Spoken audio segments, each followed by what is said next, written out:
के ऊपर या भारतीय जनता पार्टी के ऊपर जब इस तरह की बातें होती है या आरोप लगाया जाता है कि आप हिंदुत्व का इस्तेमाल वोट दोहन के लिए करती है, कैसे इस पे सफाई देंगी आप?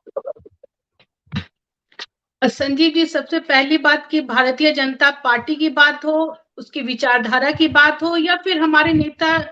आदरणीय प्रधानमंत्री नरेंद्र मोदी जी की बात हो, हम सब लोग की एक ही पृष्ठभूमि है, एक ही हमारा मूल तत्व है और एक ही उद्देश्य है, वो है राष्ट्रवाद। और राष्ट्रवाद के सहारे हम लोग आगे बढ़ते हैं, हमारे देश को जो एकता के सूत्र में पिरो सके, हमारे राष्ट्र को जो एक कह सकते हैं कि विविधता में एकता, उस संकल्प को जो पूर्ण कर सके, जो कोई भी कुछ भी हम ऐसा कार्य करें जिससे कि हम सब लोग अपने राष्ट्रीयता की भावना को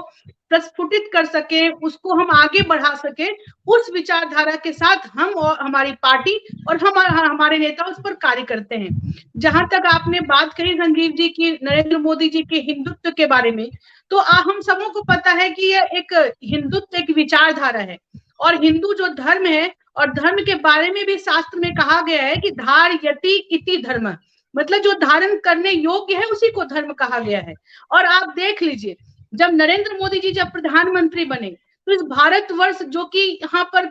करोड़ों हिंदुओं का जो देश है, जो सनातन सभ्यता को मानने वाले हैं, जो सनातन संस्कृति के वाहक हैं, उस देश में जिनके की पूज्य आराध्य देव भगवान श्री राम रहे हैं, उनको भी टेंट तंबू में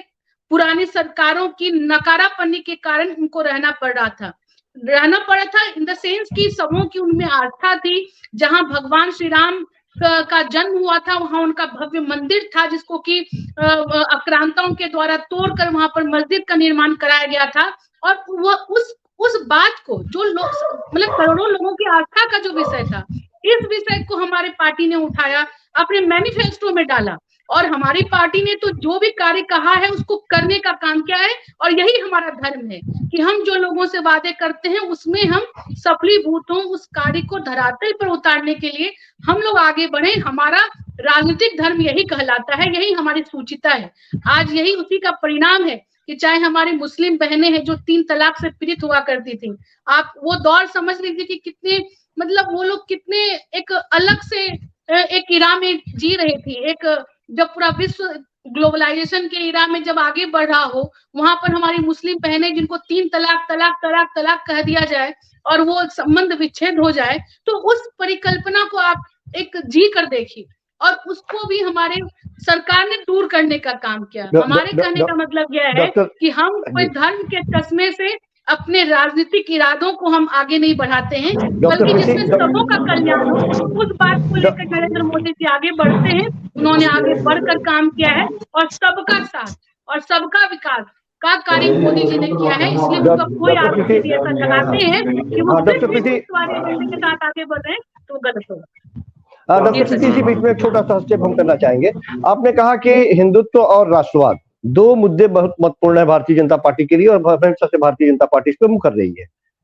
ये गलतफहमी तब और ज्यादा बढ़ जाती है जब पहलू खान की हत्या होती है और चू शब्द कोई बोलने को तैयार नहीं होता। ये गलतफहमी तब और बढ़ जाती है कि मॉब लिंचिंग के आरोपियों को भारतीय जनता पार्टी के सांसद जेल से निकलने के बाद में फूलों का माला पहनाते हैं। तब यह गलतफहमी और बढ़ जाती है राष्ट्रवाद के बारे में जब पठानकोट में आईएसआई को बुला दिया जाता है जांच करने के लिए, और वो आईएसआई खुद को ही क्लीन चिट देके चला जाता है। ये गलतफहमी तब और बढ़ जाती है जब पहली बार भारत के इतिहास में होता है कि सेना ये कहता है कि पुलवामा में शहीद हमारे सैनिकों की तस्वीरें दिखा के वोट न बटोरे जाए। तो हम सिर्फ ये कह रहे हैं कि क्या वाकई जो विपक्षी पार्टियां, ये जो मैं कह रहा हूं, ये सारी बातें विपक्षी पार्टियां बड़ी मुखरता से लोगों के बीच में ये रखती आई है। तो जब आप सामाजिक समरसता की बात कर रही हैं तो फिर पहलू खान पे की जुबान सिल जाती है। जब आप सामाजिक समरसता की बात कर रही हैं तो उस तरह से भारतीय जनता पार्टी के वैसे नेताओं के ऊपर कोई कार्रवाई क्यों नहीं होती जो मॉब लिंचिंग के आरोपियों को फूलों का हार से स्वागत करते हैं। जो लोग तमाम ये जो आरोप है वो विपक्षी पार्टियां लगातार लगाती रही है कि आपके हाथी के दांत दिखाने के कुछ और है और खाने के कुछ और है। हमें कहने में कोई गुरेज नहीं है कि आपने मंदिर का निर्माण कराया, हालांकि विपक्षी पार्टियां ये भी कहती है कि आपने नहीं, वो कोर्ट के आदेश से हुआ। और एक और इसमें तथ्य था कि कोर्ट भी इस बात को मानती है कि वहां पे राम मंदिर के नीचे या जो जिस विवादित मस्जिद के